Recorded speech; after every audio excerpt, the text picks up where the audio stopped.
We are back for session 3. Our current location, Hex 405, in the settlement of Akai's Rest. Last I left off, I had just received a quest, which I am happy to receive. I think I'm technically still lost, actually.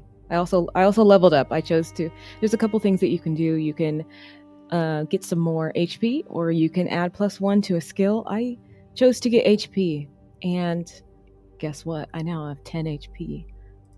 I'm a titan. Just kidding. But yes, so we are going to continue on with this quest. What was the quest? Let me refresh my mind. We need to...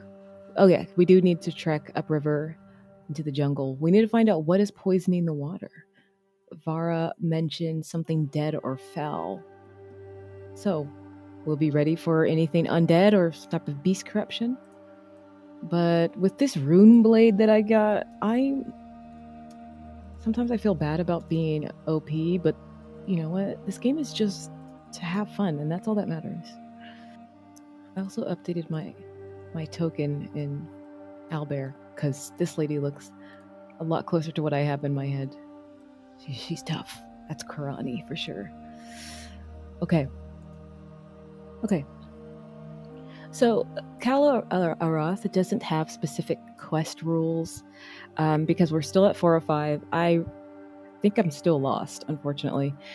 So, we have that specific goal. We're trying to find the poison source upriver. We're gonna treat this as a little mini dungeon crawl, or it's a type of specific encounter chain. So I'm not gonna roll for random hex movement because we're staying in the local area to finish this job. So we're going to use a type of modified travel turn to represent like our trek upriver. So I'm going to travel upriver. I'm going to roll for any environment or hazards, something like that. Not a full day's travel. And then I think I'll generate the source, maybe a small location, cave, ruins, swamp.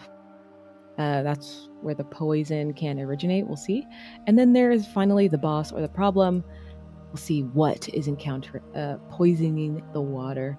So step 1. We trek upriver. I leave Akai's Rest. I'm following the reeking black water upstream. The jungle gets tighter. The air is getting a little colder. And the river it's starting to become a series of stagnant, oily pools. And so I'm going to see what stands in our way. I'm going to roll 2d6. It could be a hazard, or it could be uneventful, or it can be a clue. So I'm going to roll 2d6 and see. Okay, that's a 3 and a 6, so that is 9.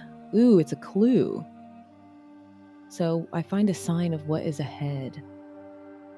Okay, so I find a clue. I'm pushing through a wall of rotting ferns, and I find that the riverbed narrows into a rocky gorge. And on a flat, mossy stone in the center of the stream, I see something that doesn't quite belong. It's a dead crocodile. It's massive. It's bloated.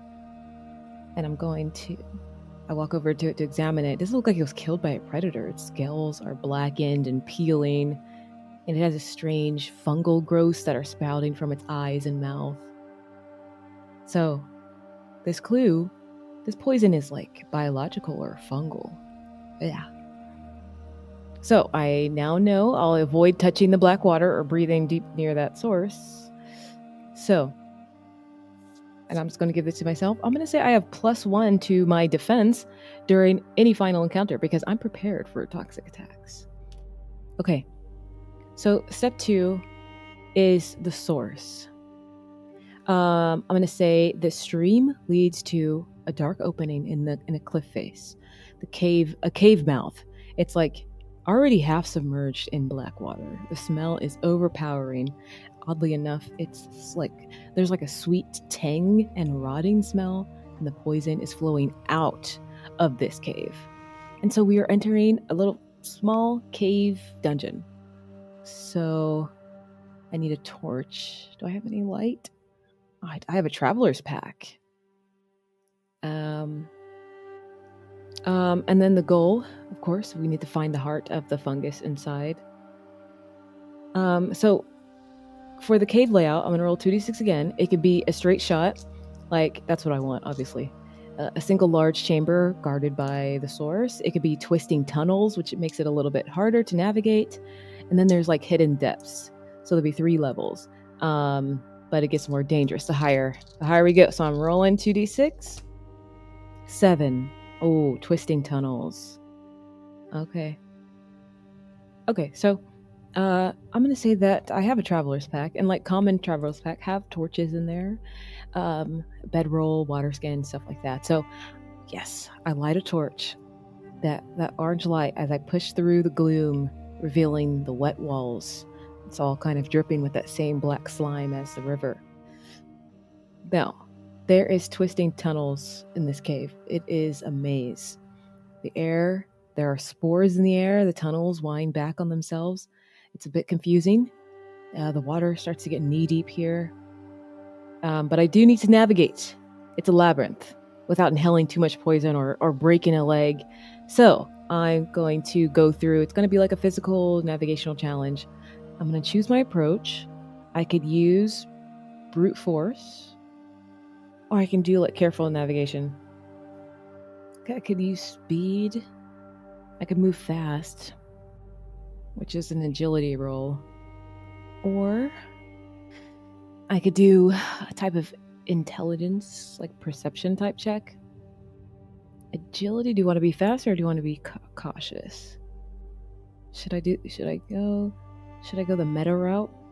Because I have +1 to agility and +0 to intelligence. I do want to be quick and get out of here. Okay, let's go with agility. I'm going to roll the 2d6, and the target number is going to be 8 as usual. Oy. Oh my god, I rolled a 5 total. Ooh! Okay, that's a failure.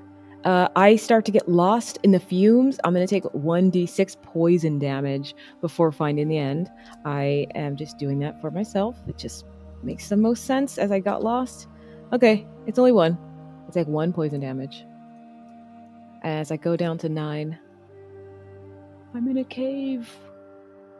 Okay, cool. I went and found a cool image because I like to have like cool images in the background while I play, because why not? If anybody's watching, this is from James's RPG art. I've been supporting him on Patreon for like the past 2 years maybe, but really, really good stuff. Highly recommend James's RPG art for good scenes like this. So yeah, that's where I'm at. I'm here in this cave and it has mushrooms in the image. Perfect. Okay, so I take 1 damage. I'm in this underdark cavernous area, and I start to cough violently. My eyes start to water from the spores. I stumble out of the maze and into this massive domed cavern, and in the center lies a spring, but it's no longer water. It's like a bubbling pool of black sludge, and rising from the center of the pool is this nightmare. It's a mass of animated like vegetation and flesh. It kind of looks like the shape of a man, but it's tall and it's covered in the same pale mushrooms as the crocodile was. And it senses my torch, and it heard me coughing, and you hear this large gurgling roar, and it lumbers towards me, starts dragging massive limbs towards me. Okay, let's go. Okay, I'm going to roll for initiative. Combat in this game is I roll a d6 and I add my agility. If I get a 4 or higher, I go first. So this is like a rock slug, It's a rock, like black sludge Hulk, I'm going to call it. And I just gave it this token. It has 12 HP. It has 1 armor because it has thick layers of wet moss and bark and whatever it's made out of. And the damage it does is 1d6 + 1. Also does a special trait. It has toxic spores. If it hits me, I have to pass a tough check, or I take 1 extra poison damage from being hit. Very, very cool. But I do have a +1 to defend because of that crocodile clue earlier. So let's roll a 2d6 and plus 1, and hopefully I get 4. Oh, nice. That is an 11, so I go first. Okay, so you know what I'm going to do. I have the Rune Blade. That gives me 1d6 with advantage when I'm using that. And the damage has advantage as well. So 2d6 plus strength. I'm hoping that I hit. Okay, so because of the Rune Blade, I can roll all attacks and damage at disadvantage. So I got 3d6. Let's go. Of course, I just need to get an 8 or higher. So I can add a plus 2. Boom. 4, 5, 6, 7, 8. Oh wait, no. I have to remove the lowest. That's 4 and 1 plus 2, 7. That's a miss. I missed. Okay, I missed. Fine, but you know what? I'm still going to... Oh, wait. I have all 1s and 2s. Oh, that's damage. I have heavy-handed. But I do have the warrior skill. Wait a minute. I can make an additional attack, but it will be at disadvantage. Okay, so I missed the first attack. I would have disadvantage, but because the blade already gives me advantage, it's going to be normal roll, so just regular 2d6 plus 2, and hopefully I don't roll poorly. Oh, that's a 2. 2, 2, 2. That's a 6. Oh, I miss on both attacks. But I will roll for rage. So this is just to see how... I'm just rolling to see how many rounds I can rage. 2? Okay, that's fine. So I can only rage for 2 rounds, and that was 1. I only have 1 more rage. It's fine. So, looks like the environment is against me. My first swing slides harmlessly off a patch of wet, rubbery bark against the creature. I pivot for a second strike. My foot slips on the oily floor, and the Rune Blade just like hisses. It hits the water instead of the beast. And this creature doesn't even flinch. It raises a massive dripping arm, and it brings it down like a hammer, and it's going to slam against me. So I have a defense of a d6 plus 2. Target is an 8. Okay. I will take damage if it hits me too. Oh, okay, that's 5 and 6. Oh. That's 5 and 6, so that is 13. I pass. Okay. So I only have 1 rage left. So I will use it now. I have 3d6 again. So let's go. Drop the 1. That's a hit. Okay, so that's 8 plus 2. That's 10. I hit. So I have advantage. Damage has advantage as well. So that will be, I'm going to roll 2d6 and keep the highest. And then I have a d6 plus for rage. So that's 4. And then I'm going to roll another d6 for rage. That's 5. Nice. And then I can heal a d6 on a successful attack. Boom. And that's a 1. So I do heal. Nice. I go back up to 10. Okay, so that's the first hit. So I do 5 damage. And then I'm going to roll again. I have advantage. I can roll again because the warrior skill. So here we go. So that is 3.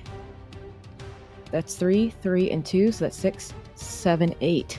Yes, that hits. Okay, I'm going to roll damage, which is going to be a d6 with advantage. So that's 3. Okay, so total, I did 8 damage to this thing, and it's down to 4. Oh yeah. So, second round comes up. I find my footing. The rage guides my hand. The Rune Blade shears through the wet bark and rotten flesh. Black ichor sprays everywhere. I do... Oh, it has armor. I forgot. I only do 6 damage. It's at 6. Forgot about the armor. It staggers a bit. Huge chunks of its torso are missing. It's oozing black sludge. Okay, so now it's... I have to defend again. So target is 8. I'm going to roll 2d6 plus 2. Okay, 7, 8, 9, 10, 11. Passed. So it is top of round 3. I need to roll as my rage damage ends. I have to roll a d6 on a 1 to 3. All my rolls are at disadvantage until a long rest. Okay, so I'm gonna roll that d6 on a 1 to 3. Come on, 4 through 6. Bruh, that's a 3. Okay, so I'm rolling at disadvantage for round 3 because I am now exhausted because the rage has ended. Like, the haze of the rage lifts, my limbs feel heavier, my lungs are burning, I am exhausted now. This thing is still, it's half dead, but it is relentless. It tries to wound me, but I do make it. So my attacks. The Rune Blade's magic helps, but I am tired. Usually I would roll 3d6, but I'm rolling at disadvantage, so it's going to be the usual 2d6. So 2d6 plus 2, trying to get that 8. 3, 4, 5. Oh! Attack 1. Miss. Now, I can attack twice, but the skill already has disadvantage. So, anyway, it's going to be 3d6, and I'll keep the lowest 2. The lowest 2 is not bad. It's actually a 6 and a 3. Plus 2 is 11. Okay, that's a hit. So, if I hit, I'm going to roll another 3d6. I'll keep the highest 2. The weapon still does advantage damage. Minus armor. So, boom. Okay.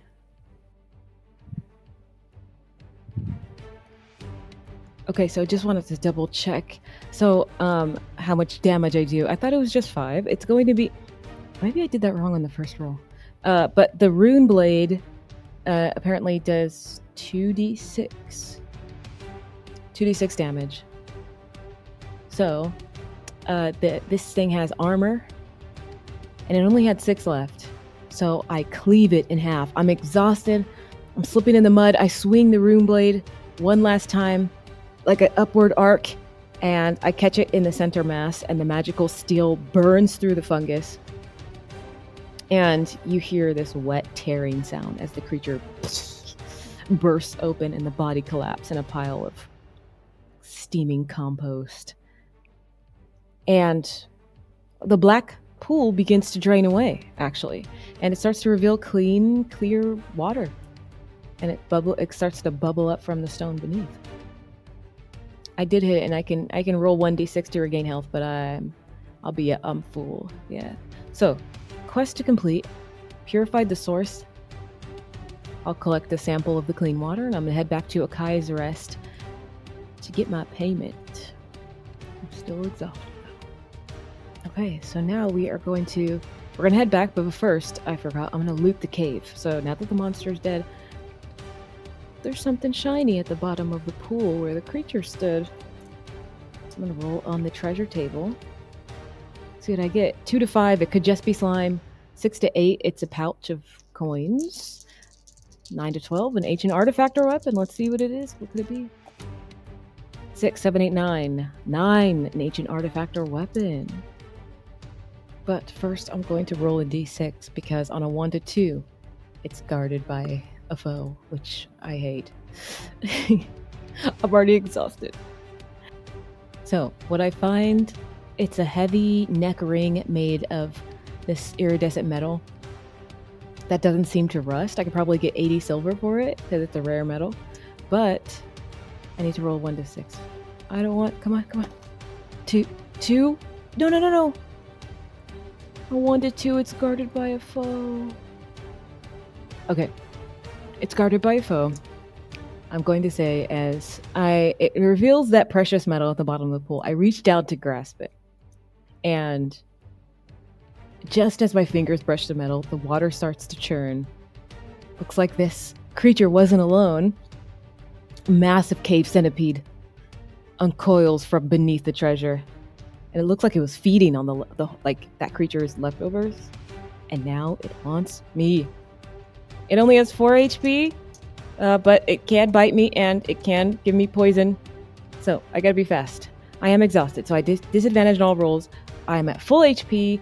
This enemy is small but deadly, so let's do it. I'm going to attack. I am at disadvantage, but the rune blade will just level me out, so... Or, you know what? Should I just try to run? But it would be at disadvantage. Let's see if I can run. Agility! I'm trying to grab it and run, let's go! Nope. That's a 3. I'm not able to run. I'm going to... I try to run, I slip, or it's like it has a hold on past my hand, and I'm going to attack it. So I have 2d6 plus 2. That's a 3 and a 6. That's a hit. I can't rage anymore, but I do have 2d6 for damage. Let's go! Nice. That is 8. Okay, that was quick. Thing is dead. Oh my gosh. When have I don't think I've ever gotten treasure without an enemy watching over it. Always make me fight for it. Okay, the thing is dead. Okay, so I sliced that centipede with my sword and I wade out of the cave. River is already changing. The black sludge is thinning as it's replaced by the clear running water. The trek back, I'm exhausted, so really tired. The adrenaline is faded. My muscles are aching. It's the promise of silver that is keeping me moving. At this point, kind of limping back into the compound. The mood has shifted. You know, I'm looking and the refugees are no longer begging. Everybody's drinking greedily from the stream. Guards are filling water skins. And I see Vara is waiting for me.